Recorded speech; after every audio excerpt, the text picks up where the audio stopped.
Golden State Media Concepts bring you Book Review Podcast, a haven for bookworms of all ages and the widest genres, from mystery to memoirs, romance to comedy, fantasy to sci-fi. If you love to read, this is the podcast for you. It's the Golden State Media Concepts Book Review Podcast.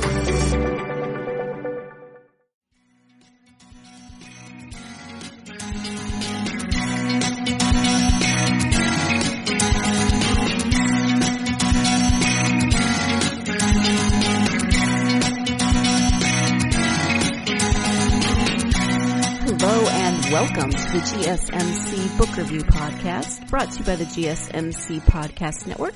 I am your host, Sarah, and I am very excited, as I said at the end of the last episode, to bring you a second interview this week, a second interview with an author who has just written historical fiction. This is historical fiction that is actually based on a true story of his family, so it's kind of historical fiction / memoir. It is written as a novel, but it is based on a true story. The book is called Heart of Steel. It is by Kevin D. Miller. And the description, well, it's fascinating because how much do we really know about our family's history? My mom has done a ton of genealogy work. She's been fascinated for many years now and has traced our family back to all kinds of interesting things and places and events. But how much do we really know about the people in our family? My grandparents told us stories, but I know we were only getting parts of those stories. And that is really where this story starts, is finding out that your family history isn't exactly what you thought it might be. So the description of Heart of Steel is this. In the early morning of September 13th, 1920, in Southington, Ohio, 12-year-old Stanley runs for his life along a dusty country road. His mother frantically set him to fetch the sheriff. Fearing for the safety of his family, he pushes himself onward to reach help. An infamous scandal unfolds over the next several weeks, taking Stanley and his siblings on a harrowing journey through a notorious orphanage and an incredible attempt to escape. He will later meet his soulmate, an Irish woman who will put him on a path to healing and help him finally come to terms with the torment of a family tragedy. The story is based on true events in the life of Stanley William Miller. It inspires the heart on how a young man's devotion to his family pushes him beyond impossible odds and testifies to the perseverance of the human spirit. A broken spirit can only find healing and redemption through true love and real forgiveness. So this is, as I said, fascinating in that you never quite fully know your family's true story. It depends on your family and how they communicate, and different generations and different cultures, different family types communicate differently. In this case, his grown son, Kevin's father, did not know this story of what happened in his own father's childhood. They learned that their last name of Miller is not actually their last name, that their grandfather changed it. And so it's this very interesting story of discovery, but also discovery for the younger generations, but also that we get the story of Stanley. And it starts in 1920, as the description says, and then you get some interesting pieces of Prohibition history as Stanley grows older and is, he's a rum runner for part of the book. There's some descriptions of speakeasies. And one thing I found fascinating was that this does take place in Ohio. Parts of it are in Canton, which is very close to where my husband grew up, and we were just there this past summer. So if you go to Kevin's website, there are some videos, and there's one video where he goes to Warren, Ohio, which is where my husband has family. And so just watching that video was fascinating for me because I was like, yep, that's Ohio. That is that area where my husband grew up. So it was kind of fun to experience that area through this story, and just kind of fun for me personally. But let's go ahead and turn now to the interview with Kevin Miller. I keep trying to call him Kevin Steele because of the name of the book. Sorry about that, Kevin. Kevin D. Miller is the author of this book. The book is Heart of Steel. I do have copies to give away, so stay tuned until the end of the episode to find out how you can enter the giveaway. And let's now turn to the conversation with Kevin. Hi, Kevin. Welcome to the podcast. Hi, Sarah. Thank you for inviting me on. Thank you for being here. I am excited to talk about your book. It's called Heart of Steel. Before we get to that, though, if you could share a little bit about yourself, that would be great. Oh, absolutely. Yeah. Actually, I'm a U.S. veteran. I spent 8 years in the Air Force. I was born in Canton, Ohio, and actually grew up in Tempe, Arizona. We moved out there when I was about 6 years old. Currently living in Burbank with my 2 daughters who are acting in Hollywood, so we're kind of supporting their acting careers. And my wife and I, between the two of us, we have like 9 children and I believe 21 grandkids. I'm losing count. But so wow. Pretty big family there. Yeah. Do you have a spreadsheet so you can keep track of their birthdays? I need a spreadsheet, Sarah. I totally need a spreadsheet. I can't keep it all in my head. Now my wife can. Annette, she's got it down, so I just kind of depend on her. She's my spreadsheet. That's amazing. So speaking of family, the book is actually based on a true story from your family. Can you give an overview of Heart of Steel? Yes, I can. The story is actually a true story. Kind of a surprise that we came across this story, actually, because we did not know this, the events of this. But the overview of the book itself is a story about 12-year-old Stanley William Miller, who was my grandfather. And in 1920, in rural Ohio, the Southington, which is a township outside of Warren, a terrible murder takes place. My great-grandfather, George Puhalski, was murdered in his sleep. My great-grandmother, Stella, was tied to a chair, and she claimed that 3 men came in, bound her and gagged her, murdered my great-grandfather, stole $600 cash, and made away with it. Well, my grandfather, who was 12 at the time, was sent to fetch the sheriff to investigate the murder and everything that went on. And so this is kind of where I found the story, because I came across these old newspaper articles from 1920, and it kind of chronicles the investigation and how this goes along. And it took some bizarre turns and twists that were kind of unexpected. So that's kind of where the story begins. Later on, Stanley and his siblings, they find themselves in a notorious orphanage in 1920. And so he works to try to escape that and save his family and raise his family. And then the last part of the story is actually a love story where he finally meets my grandmother, my Irish grandma, and he finds his happiness, and she helps him resolve the issues of his life that he had to struggle through as a young boy with this. He actually ran away to Chicago, hopped a train, and found work in there in a steel mill. And he also got involved in bootlegging. So the idea was to save enough money to go back and attempt to rescue his siblings out of that orphanage. Yeah, it's an amazing story.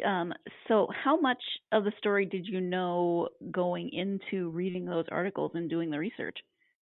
It came as a total surprise, Sarah. My dad, who's 87 years old, he's still around. He's going to be 87 years old this month in March, actually.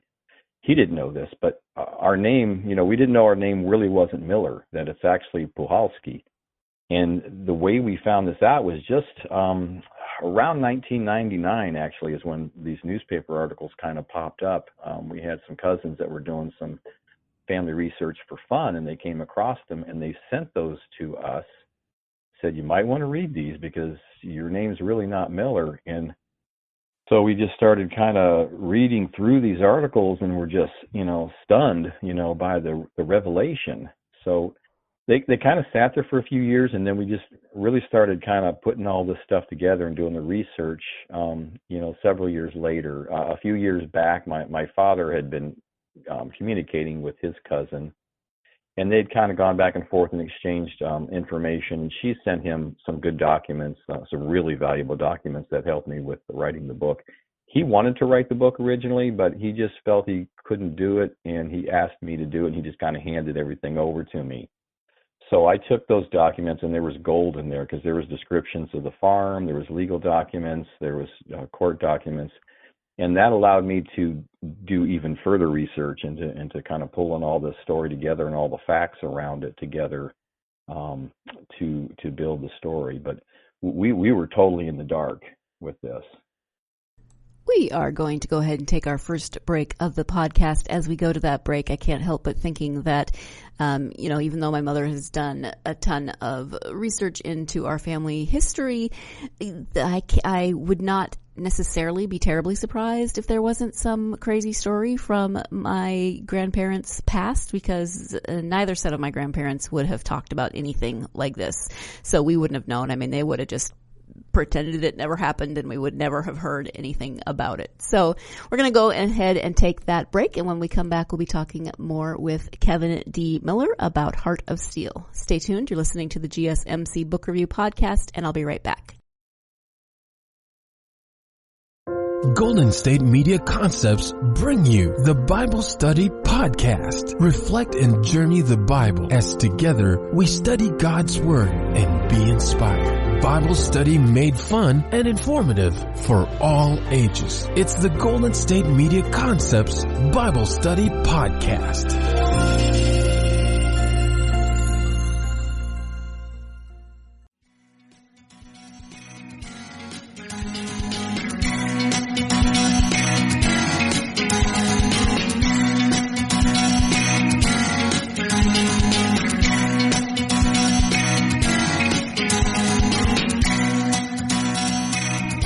Welcome back to the GSMC Book Review Podcast. Before the break, Kevin was talking about finding out that his last name is not his last name. Well, it is, but that had been changed, and that there was this very big event that led to many, many more events in his family's past. So let's go ahead and get back to that interview. It's amazing how people of that generation, of your grandparents' generation, tended to keep a lot of that stuff just buried. You don't talk about it. Exactly. And so the fact that you found out, and I'm assuming that by the time you found out, your grandparents had both died? Yes. When we found out in 1999, my grandfather passed away in 1985, 86 of cancer. So he took that to his grave. I mean, on his deathbed, it's in the book that my uncle actually asked him. It's like, tell me about your life, Pops, and he just like, don't ever ask me about my life. And he took it to his grave. He never talked about it. His siblings never talked about it. There was clues, now that we look back, and my father looks back, he's thinking, you know what, your grandfather told me this once, and now it makes sense what he was saying, so we kind of piece those things together. But he was very tight-lipped, and him and his siblings, really kept a tight hold on that scandal. Wow. So as you talked to family members, cousins, did they have any little pieces that everybody kind of started saying, "Oh, I guess this all makes a little more sense" as the picture started becoming clearer? Yeah, there was a lot of that, and actually, my dad had a beautiful letter from his cousin Frances, who's the daughter of Sophie in the book, the oldest daughter, and it was just full of good information that she kind of learned just through her mom. I mean, just little bits and pieces and stuff, and she kind of shared that with my dad. They both kind of shared information with each other as to what they knew. So to kind of paint that picture, to kind of write from. So yeah, that letter was good. And then, yeah, just kind of talking to everybody, just kind of reaching out and seeing who might know something, who might, have another piece of the puzzle. So that kind of helped. But there's some gaps in there. There's some stuff that we're just never really going to know. Mm-hmm. And so is that the reason that you decided to write it as historical fiction, so you could kind of fill in those gaps for the story? Yeah, exactly. So, because my father, he was originally wanting to write this like a documentary, and when he handed it to me, I just said, Dad, I said, I want to turn this into a novel. I want to turn this into a historical fiction based on a true story, and I'm going to fill in the gaps to kind of pull the story together, and the stuff that I know, and kind of the stuff that I think I know, I kind of put myself in my grandfather's, mind, and yeah, I just kind of filled it in because I wanted to kind of read like a novel. It's a true story, a good 85% of it is real events, and the other parts are just parts that I'm making assumptions, and I'm just, as a author, just being creative and pulling it all together to tell a good story. Yeah. So let's talk a little bit more about your grandfather, Stanley. He is the main character. What about him do you think is going to resonate with readers of the book? I'll tell you, I think what's going to resonate, and what seems to resonate, listening to the wonderful feedback that I get all the time from readers, I think it's his heart. I mean, the book title is appropriate. His undying love for his family, and his struggles to overcome tremendous adversity and finally find that peace and forgiveness in his life. I think they're going to resonate with his journey, because I think, most of the readers seem to just live this story through his eyes and feel his pain. They cry, they laugh, they just kind of live the story through him. And I think what really resonates is his courage as a 12, 13-year-old boy to step up and take care of his family and do what needs to be done, and to just overcoming all of this adversity and this horrible tragedy. I just have a whole new respect, for my grandfather. Yeah, absolutely. It really is an amazing story. Thank you. I was thinking about my own family, and obviously there could be something, since you didn't know, but I really doubt there's something this major in my own family. But You'd just to find that out. Yeah, well, I'm sure. Yeah. So can you talk a little bit more about writing it as a novel, how you talk about the process of fictionalizing this family story, deciding how to fill in those gaps? Absolutely. Yeah. What I did is I just first sat down and I just started writing. I just wanted to write what I knew. I began, the first part of the book is really, really close to the truth, because I had all those newspaper articles, which were gold, that told me the investigators, what happened what day. So that right there was easy, the easiest part to write, because I had so many facts to work with.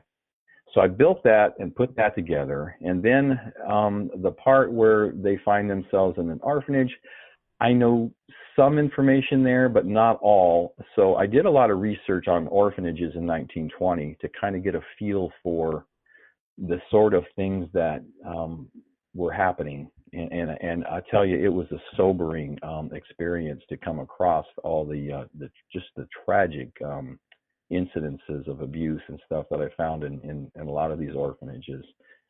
And so I kind of put that together with thinking, well, why would my grandfather run away? Well, if orphanages are like the history that I'm reading and the research I'm doing, I totally understand why he wanted to get out of there and get his family out of there.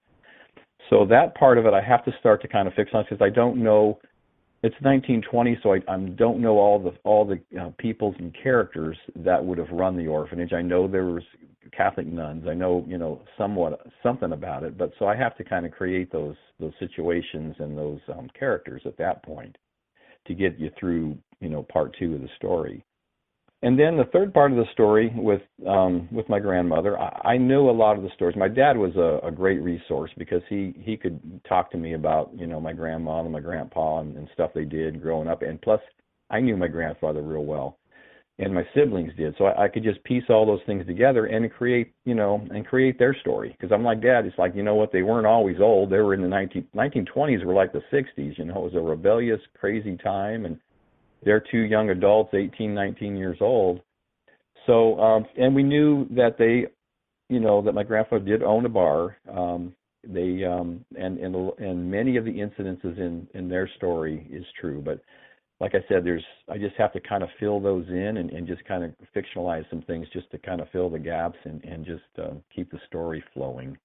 So that was kind of the process. I would go back, and I think I re-edited and rewrote so many times. It took me about 3 years to write the book. Mm-hmm. I would imagine that there was a lot of research in terms of filling in those gaps, like you said, researching orphanages, researching prohibition, those sorts of things. Oh, yeah, absolutely. Yeah, speakeasies, prohibition, gangsters, that whole area, because Canton, Ohio, that shady town of Canton they referred to as Little Chicago because of you know that. Well, I'm sure your husband being from that area, and even Al Capone was rumored to have been, hiding out there from the feds at one point and stuff. So there's a lot of stuff there, and there's a lot of good stories about the local mobsters and stuff. And I know my grandfather knew many of those. He was never a mobster himself, because my dad used to say that he would say, you don't ever, I do work for him, I don't ever do him a favor. You don't ever want to be in their debt, but they would give him jobs, to lay floors and do various things and stuff. They thought they really liked him, but he made sure that they never did him any favors. I think that was a very wise choice on Stanley's part. And actually, I mentioned that we were in Ohio over the summer visiting my husband's family, and I remember him saying something about that area being known as Little Chicago. And before he said that, he had mentioned something about the mob and its history there.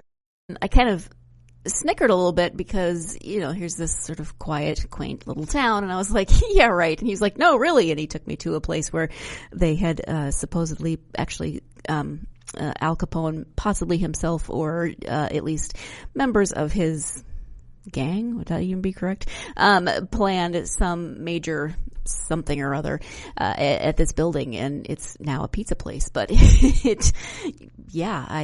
learned to not snigger at my husband when he talked about the mob in the area of his hometown. So let's go ahead and take our second break of the podcast. Stay tuned. You're listening to the GSMC Book Review Podcast, and I will be right back.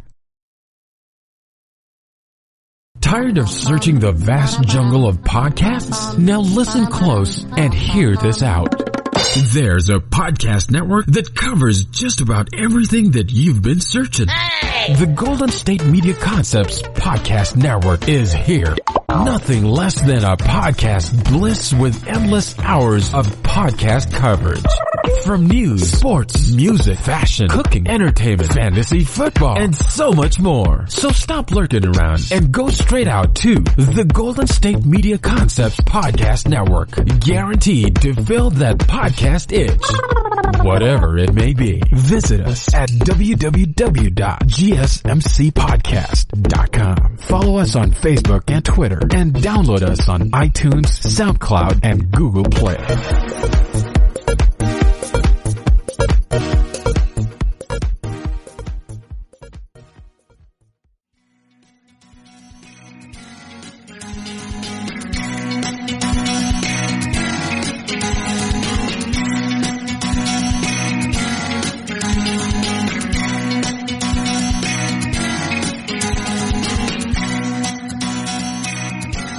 Welcome back to the GSMC Book Review Podcast. Before the break, I was talking about not believing my husband, and Kevin was talking about his grandfather being a rum runner and dealing with members of the mob during Prohibition and all of that sort of fascinating history. So let's go ahead and get back to the interview with Kevin. Through the process of writing this, because you knew your grandfather in a certain way. He was older. You were, I assume a child or a young adult. How was it? How was it getting this new perspective on your father, your grandfather, really as a person? Because we don't always see our grandparents as people. Yeah. They're our grandparents, right? They're just old and they love us and whatever. Right. They're old and they've always been old, right? Yeah. Right. Right. So it gave me a deeper insight to him into his life. This was really an emotional story for me as well, personally. There was times writing this story that I'd kind of have to take a break because I'd get choked up and I'd become emotional in the scene that I was writing, because some of the scenes are pretty emotional. But it just made me love him deeper. I mean, he was a tough guy. I saw my grandpa. I grew up. He loved us, and I loved him dearly. He was a tough guy, and I always knew he was tough. I mean, he really did pull his tooth. There's an incident in the book where he does that. He would do it and complain. When he had cancer, I never knew, because he wouldn't complain the last time I saw him. But just reading this, I just see the depth of him that I didn't really realize as a kid, and you always want to go back and, oh man, if I could just, talk to him now as a grown man and someone who understands him at a deeper level, that would be such a blessing. But yeah, I can only imagine the journey that you went through in this writing process. What does your dad think of the book?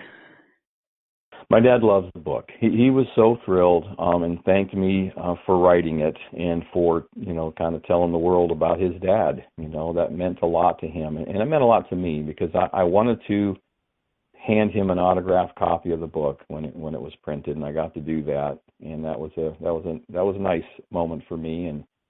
And he just tells everybody that'll listen. He goes down to the senior home, and he's got them all ordering books, and he's telling everybody a story. He's very, very excited about it and really involved with it, and always paying attention to any interviews that I have or anything that comes out about the story. So he's a huge fan.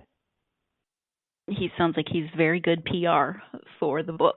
Yeah. Oh, yeah. No, he's great PR, because he talks to everybody, and he'll, even if you don't want to hear it, he's going to just tell you all about it. I love it. So you came to writing in kind of a different way than some people often do. Had you ever thought about writing a novel before, or writing a book in general, or did this just kind of fall in your lap and went from there? Yeah, kind of all of the above, Sarah. I'm a professional web developer by trade, and in that profession, I do a lot of technical writing. So but technical writing doesn't really translate into writing a novel. So it was a learning experience for me, one that I'm so happy I took that journey. It's very difficult. I mean, I have so much respect and appreciation for authors and their gifts of writing and such, and I just I read several books and different ideas, and I just kind of fell into, my style is I just start writing the story. Because I believe that a good storytelling kind of overrides the rules, as they call them. They have their rules of writing, and I think if you tell a good story, most readers don't really care about whether you broke this rule or that rule. They just want to hear a good story, and they'll forgive some of those things if you keep them engaged in your story. And that's the kind of the approach that I took. So I tell the story in kind of I kind of jump in and out of first and third person a little bit. It's through Stanley's eyes. It's kind of a deep point of view where you're actually living the story as him, and then there's times where I'll narrate a little bit to kind of give you some background as to what's going on with the story. Yeah. And has this inspired you to write more novels? Are you working on anything now? Yes, actually, I've just started my second novel. I'm about 3 chapters in, and I have my wonderful critique partner, my wife, who probably reads 50 books a week. She's such an avid reader.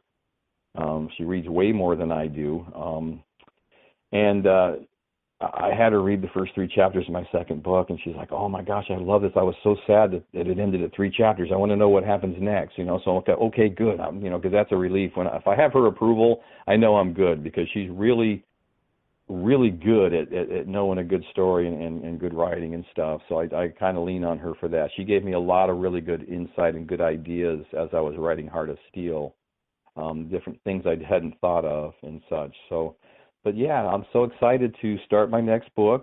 I'm also working on getting the audio book for Heart of Steel. And the great news is Heart of Steel's been optioned for a movie here in Hollywood, so we're going to turn this into a film here in a couple of years. As you know, it's a kind of a process that usually takes a couple of years to get it from book to screenplay to film. So that's in the works as well. Right. Oh, that's exciting. I hope it all comes to fruition. I would love to see this as a movie. Are you going to narrate the audiobook or someone else?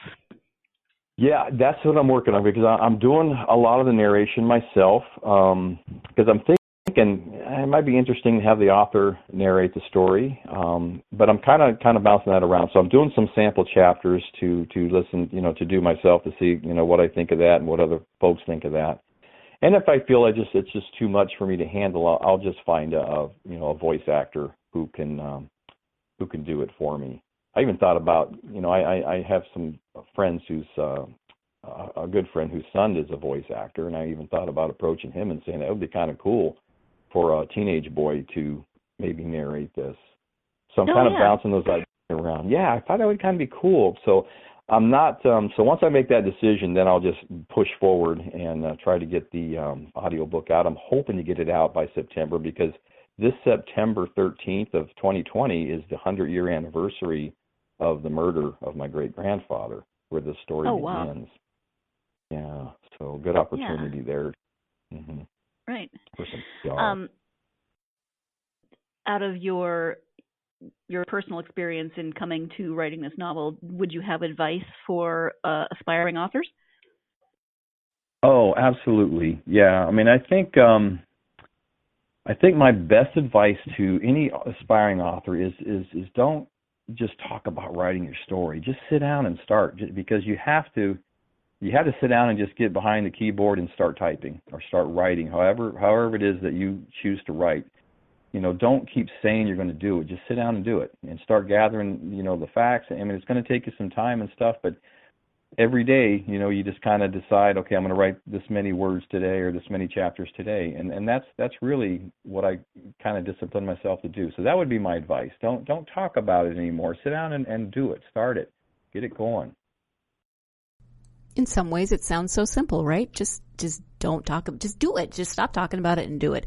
And yeah, you'd think that would be kind of a logical jumping off place, but there's so many different things that I know can hold us back when we think about starting a new project, especially something as personal as writing can be. So let's go ahead and take our last break of the podcast, and when we come back, we'll have the conclusion of this interview with Kevin D. Miller. Stay tuned. You're listening to the GSMC Book Review Podcast, and I'll be right back.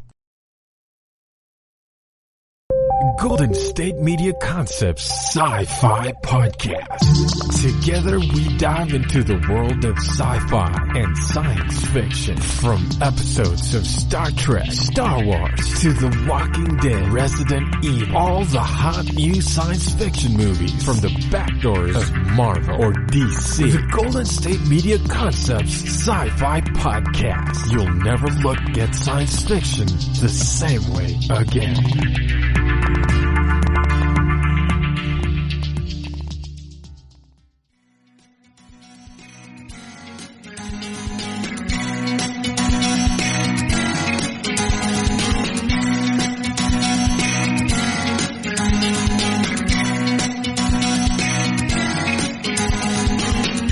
Welcome back to the GSMC Book Review Podcast and the conclusion of my interview with Kevin D. Miller, author of Heart of Steel. You mentioned that your wife is an avid reader. She and my mom would get along. My mom reads a book a day sometimes. That's How about you? When you take the time to read, what do you enjoy reading, genres or authors?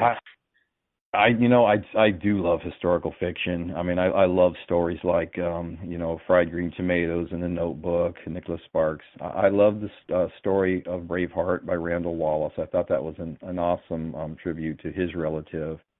So I kind of lean towards those historical fictional type of stories. I love those. Although I do read science fiction now and then too. I like a lot of different genres in that regard, or adventure. Sometimes I'll pick up an old Conan book, and you read it just for fun. But I think I gravitate towards the historical fiction. kind of stories. I love history, and I love how those are written, and I just love the idea of of the history that you learn from that story, even if the story is fictional. It just makes it interesting. Mhm. Absolutely. And I'm always interested in what younger people are reading. Your daughters, are they reading anything interesting at the moment that they've mentioned? They haven't. I mean, my daughter Gracie just finished the Diary of Anne Frank for school, so we were reading through that. Sometimes I'd sit and read it to her, because she's like got so much school. Dad, can you read a couple chapters to me? So she just finished that, and that was interesting. That was her school also went to a museum, about the Holocaust and stuff. So she was really affected, that really, had an impact on her emotionally. So that's her last read. And, of course, my book, because they have to read my book because I've got roles in the movie for both of them. Because they're both SAG-AFTRA actresses, they're professional actresses. And so yeah, I mean, Gracie is the right age to play her great-great-aunt Sophie, and Emily is the right age to play her great-grandmother, Emma May. That's really cool. I love that. And do you read with your grandchildren? See, I'm so nosy about what people are reading. Oh no, I don't take that job. Because Annette does it. That's kind of her wheelhouse there, because she's such a good reader and she's so animated. I even thought about having her narrate the audio book too, because she's so animated. She's got these great voices. But no, that's kind of her job. I don't want to step into her territory, so I let her do that. Nice. Okay, I'll stop being nosy about what everyone in your family is reading. Be nosy as nosy as you want to be, because we're all nosy. That's how we are. We're all always in each other's business. We got something going on. Everyone gets on the horn, and hey, guess what happened? Hey, so and so did this. Have your wife call me so we can compare book lists. Oh yeah, no, yeah. You guys could have a nice long conversation, no doubt. Absolutely. In terms of your internet presence, do you have a website, and where can people find you on social media if they want to interact? Oh, absolutely. Yeah, the best way to find me on social media is actually to go to the website, because, again, I'm a professional web developer, so I created my own website. But the website is heartofsteelbook.com. Steel as in S-T-E-E-L. So heartofsteelbook.com gives you a whole more background, and there's pictures up there, and there's video, and there's a whole bunch more information to kind of add to the story. So if you've read the book, it would be interesting to kind of go to the website and get more information. I have social media links at the top right hand of the page. I'm on Facebook. There's a Heart of Steel book on Facebook. There's a Heart of Steel book on Instagram. Also on Twitter. For some reason, my Twitter handle is Heart of Steel BO #1. I don't know how that happened, but it just happened that way. I don't know why that made me laugh, but it does. Yeah. I don't know. I was like, what the heck happened? How did that happen? But it's too late now, so it's there. And then I have a YouTube channel as well under Kevin D. Miller, and I post videos up there sometimes. But the videos are on the website too, heartofsteelbook.com, and I have my email up there, and I love to hear from folks who read the book, whether it's positive or negative, and really it's all been very positive. I'm so humbled and thrilled by that the reviews have just been amazing. And most people say it's a book, I can't put it down. I get messages all the time, I could not put this down. I read it in one night. The last lady I sent it to in Texas, she goes, I read this in one night. I was at 3:30 in the morning. It's 3:30 Monday morning, and I haven't slept. As soon as I compose myself, I'm going to write you a nice review on Amazon. So I'm like, oh, thank you. So I love hearing that stuff. But even questions, I have people contact me sometimes that might hear me on the radio somewhere that's, okay, what did your grandfather do after this? And so but I love hearing from people. So I invite any of your listeners who read the book or who have questions to email me and ask me. I'll respond. I love it. Yeah, and actually on the website there are there's some family pictures, but you mentioned in the acknowledgments of the book that your nephews did some of the pictures, like for the cover of the book. Yeah, that sounds like a lot of fun. Oh my gosh, yes, sir. Actually, it's my grandchildren. The little boy that's kind of portraying Stanley on the front cover of the book, sitting on the railroad tracks. That's my grandson, Joel Miller. And the photographer who took the picture that I used to create the cover is Caleb Roten, and he's studying photography, and he's a wonderful young photographer. So I paid both of them. I paid Joel to be the model and Caleb to be the photographer to help me create the book cover. So they were awesome. So that's kind of a little trivia tidbit there, and I thought that was awesome. I love that. You guys are like you're a very talented family. I'll just put it that way. Oh, thank you. Yeah, thank you. So, Kevin, we've talked about the book. We've talked about writing. But is there anything that you really wanted to bring up that we haven't mentioned in terms of the book, or just anything that we haven't covered? I think we had a great conversation, Sarah. I feel like we talked about everything. I got to say everything I really wanted to say. Just look for the movie. We're going to work on that, and I hope to get that released in the next few years. And other than that, I love the conversation. I appreciate you inviting me on, and it was great. It was really fun talking to you, and the book is fascinating, and I love historical fiction anyway. But the personal element really makes it even more compelling. So thank you for writing the story. Oh, thank you. Thank you for that. Thank you once again to Kevin for joining me and for writing his family's story. I mean, I think it's really important to not only know your family's history, but also this is a really fascinating historical fiction, and it reads, you can just picture it kind of being a movie. So I really enjoyed the story. Thank you, as always, to you, my listeners. As I mentioned at the beginning, I do have copies of Heart of Steel to give away. So in order to enter that giveaway, all you have to do is go to our GSMC Book Review Facebook, Twitter, or Instagram pages. Find this episode, which is episode 218, of course, interview with Kevin D. Miller. And, please do like and share and do all of those lovely things. But in order to win a copy of this book, you need to comment on that post. And please comment by telling me, you don't have to tell me a whole a story from your family's history, but, tell me an interesting fact maybe about your family. I do have one story that has always intrigued me I have lots of stories about my family that have intrigued me, but my grandparents met at a dance, in Montana, and my maternal grandparents, and the next day, my grandmother always says she was washing her hair, and she had her shirt off. She was just standing in her undergarment, washing her hair, and there was a knock on the door, and she thought it was the neighbor kid, and so she said, "Come in," and it was my grandfather, whom she had met the night before. Obviously, he was not my grandfather. Well, yeah, he was my, whatever, however that works, in wibbly-wobbly, timey-wimey stuff. So it was Harry, and Sylvia said, "Come in," and my grandfather walked in, and there she was in her bra washing her hair. And we always would say, "Well, so then what happened?" And no one would ever tell, she or my grandfather would never tell what happened after that part of the story.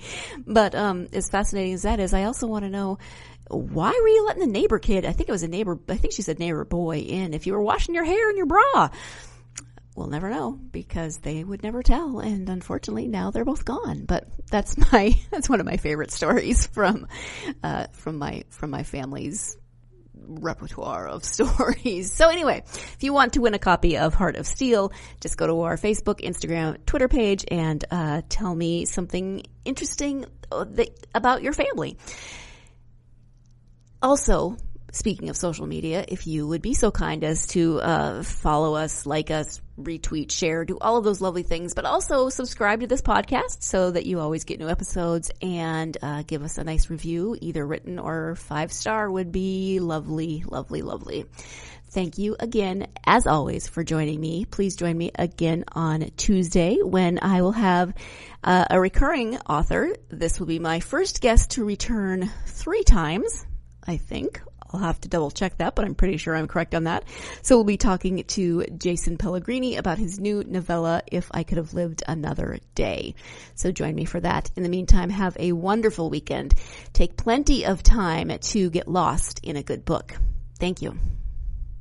You've been listening to the Golden State Media Concepts Book Review Podcast, part of the Golden State Media Concepts Podcast Network.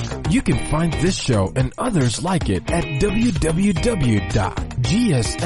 www.gsmcpodcast.com. Download our podcast on iTunes, Stitcher, SoundCloud, and Google Play. Just type in GSMC to find all the shows from the Golden State Media Concepts Podcast Network, from movies to music, from sports to entertainment, and even weird news. You can also follow us on Twitter and on Facebook. Thank you, and we hope you have enjoyed today's program.